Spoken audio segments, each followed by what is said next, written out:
पाकिस्तान अधिकृत कश्मीर यानी पीओके एक बार फिर अंतर्राष्ट्रीय सुर्खियों में है, लेकिन इस बार चर्चा केवल वहां हो रहे प्रदर्शनों या राजनीतिक तनाव की नहीं है, बल्कि उस कोशिश की है जिसके जरिए पाकिस्तान दुनिया को पीओके की वास्तविक स्थिति दिखाने से रोकना चाहता है। 4 अगस्त 2026 को पाकिस्तान सरकार ने विदेशी मीडिया पर नई पाबंदियां लगाते हुए आदेश जारी किया है कि इस्लामाबाद, लाहौर और कराची के बाहर रिपोर्टिंग करने के लिए विदेशी पत्रकारों को पहले सरकार से विशेष अनुमति यानी एनओसी लेना होगा। यह फैसला ऐसे समय में आया है जब पीओके में चुनाव, विरोध प्रदर्शन, पुलिस कार्रवाई और मानवाधिकार उल्लंघनों को लेकर अंतर्राष्ट्रीय मीडिया लगातार रिपोर्टिंग कर रहा था। अब सवाल यह है कि आखिर पाकिस्तान को अचानक विदेशी पत्रकारों से इतना डर क्यों लगने लगा?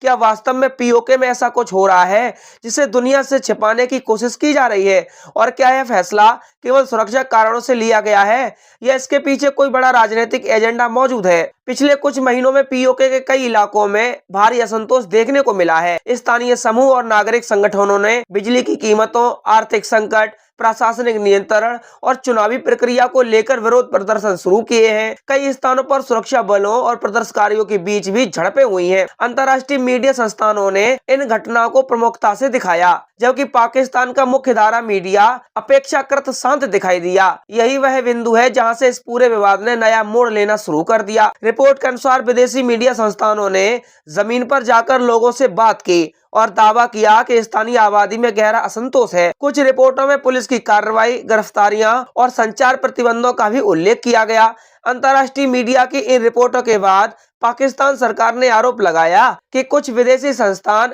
एक तरफा रिपोर्टिंग कर रहे हैं और वास्तविक तस्वीर को तोड़ मरोड़ कर पेश कर रहे हैं। इसके बाद पाकिस्तान के सूचना एवं प्रसारण मंत्रालय ने नई मीडिया गाइडलाइंस जारी की। इन दिशा निर्देशों के अनुसार विदेशी पत्रकारों को इस्लामाबाद, लाहौर और कराची से बाहर किसी भी क्षेत्र में रिपोर्टिंग के लिए पहले सरकारी अनुमति लेनी होगी। इसका सीधा प्रभाव पीओके, बलूचिस्तान, खैबर पख्तूनवा और अन्य संवेदनशील क्षेत्रों की स्वतंत्र कवरेज पर पड़ सकता है। आलोचकों का यह भी मानना है कि यदि पत्रकारों को पहले से जाकर अनुमति लेनी पड़ेगी तो स्वतंत्र और निष्पक्ष रिपोर्टिंग करना बेहद कठिन हो जाएगा। विवाद तो तब बढ़ गया जब कई रिपोर्टों में यह दावा किया गया कि पाकिस्तान के भीतर कुछ विदेशी समाचार वेबसाइटों की पहुंच बहुत सीमित कर दी गई। विशेष रूप से अल जजीरा की कवरेज को लेकर बड़ा विवाद सामने आया। कई मीडिया रिपोर्टों में कहा गया कि पाकिस्तान ने अल जजीरा की वेबसाइट तक पहुंच को बाधित किया या सीमित किया क्योंकि उसने पीओके में चल रहे विरोध प्रदर्शनों और चुनावों से जुड़ी रिपोर्ट प्रकाशित की थी।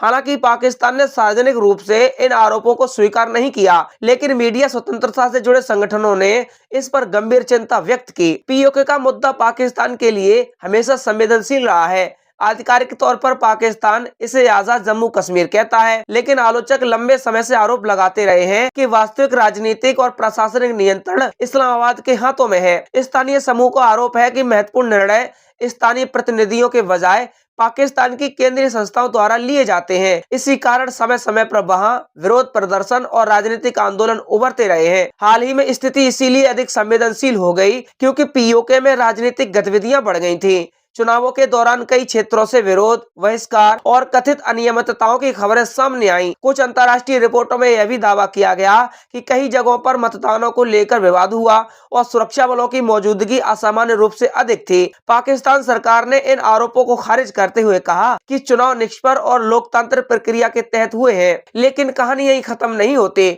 पाकिस्तान पहले भी मीडिया नियंत्रण और इंटरनेट प्रतिबंधों को लेकर आलोचनाओं का सामना करता रहा है। मानवाधिकार संगठनों और प्रेस स्वतंत्रता समूह ने कई बार कहा है कि पाकिस्तान में संवेदनशील विषयों पर रिपोर्टिंग करने वाले पत्रकारों को दबाव, सेंसरशिप और विभिन्न प्रकार की बाधाओं का सामना करना पड़ता है। यही कारण है कि नई एनओसी व्यवस्था को केवल प्रशासनिक नियम नहीं बल्कि व्यापक नियंत्रण नीति के रूप में देखा जा रहा है। दिलचस्प बात यह भी है कि पाकिस्तान सरकार इस पूरे मामले को राष्ट्रीय सुरक्षा और जिम्मेदार पत्रकारिता से जोड़कर देख रही है। अधिकारियों का कहना है कि विदेशी पत्रकारों की गतिविधियों को नियंत्रित करना किसी भी देश का अधिकार है और इससे गलत सूचनाओं को रोका जा सकता है। सरकार का तर्क है कि कुछ मीडिया संस्थानों ने चुनिंदा घटनाओं को दिखाकर पूरे क्षेत्र की गलत तस्वीर पेश की है। यहाँ पर दूसरे आलोचकों का सवाल है कि यदि वास्तव में सब कुछ सामान्य है तो फिर स्वतंत्र पत्रकारों को क्षेत्र में जाकर रिपोर्टिंग करने से क्यों रोका जा रहा है। लोकतांत्रिक व्यवस्थाओं में पारदर्शिता का सबसे बड़ा माध्यम स्वतंत्र मीडिया ही माना जाता है। जब किसी क्षेत्र में प्रवेश और रिपोर्टिंग के लिए सरकारी अनुमति अनिवार्य हो जाती है तो निष्पक्षता और प्रश्न चिन्ह लगना स्वाभाविक है। पीओके में चल रही घटनाओं का अंतर्राष्ट्रीय आयाम भी है। भारत लंबे समय से कहता रहा है कि पाकिस्तान अधिकृत कश्मीर में लोकतांत्रिक अधिकारों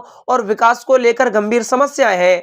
पाकिस्तान इन आरोपों को खारिज करता रहा है। ऐसे में जब विदेशी मीडिया की पहुंच सीमित की जाती है तो यह विवाद केवल स्थानीय नहीं रह जाता बल्कि अंतर्राष्ट्रीय कूटनीतिक बहस का भी हिस्सा बन जाता है। हाल के दिनों में सोशल मीडिया ने भी इस बहस को और तेज किया है। पीओके से जुड़े वीडियो, तस्वीरें और स्थानीय लोगों के बयान इंटरनेट पर तेजी से फैल रहे हैं। सरकारों के लिए सूचना और पूर्ण नियंत्रण पहले की तुलना में कहीं अधिक कठिन हो गया है। यही वजह है कि कई विश्लेषकों का मानना है कि मीडिया प्रतिबंधों के बावजूद सूचना का प्रवाह पूरी तरह नहीं रोका जा सकता। ताजा रिपोर्ट के अनुसार पाकिस्तान की नई विदेशी मीडिया नीति लागू हो चुकी है और अंतर्राष्ट्रीय पत्रकारों को अब संवेदनशील क्षेत्रों में जाने से पहले औपचारिक अनुमति लेनी होगी। इस कदम पर मानवाधिकार समूहों और प्रेस स्वतंत्रता से जुड़े संगठनों ने भी चिंता जताई है। उनका कहना है कि इससे स्वतंत्र रिपोर्टिंग प्रभावित होगी और दुनिया तक जमीनी सच्चाई पहुंचने की प्रक्रिया कमजोर पड़ सकती है। आने वाले समय में सबसे महत्वपूर्ण प्रश्न ये होगा कि क्या पाकिस्तान इन प्रतिबंधों को और सख्त करेगा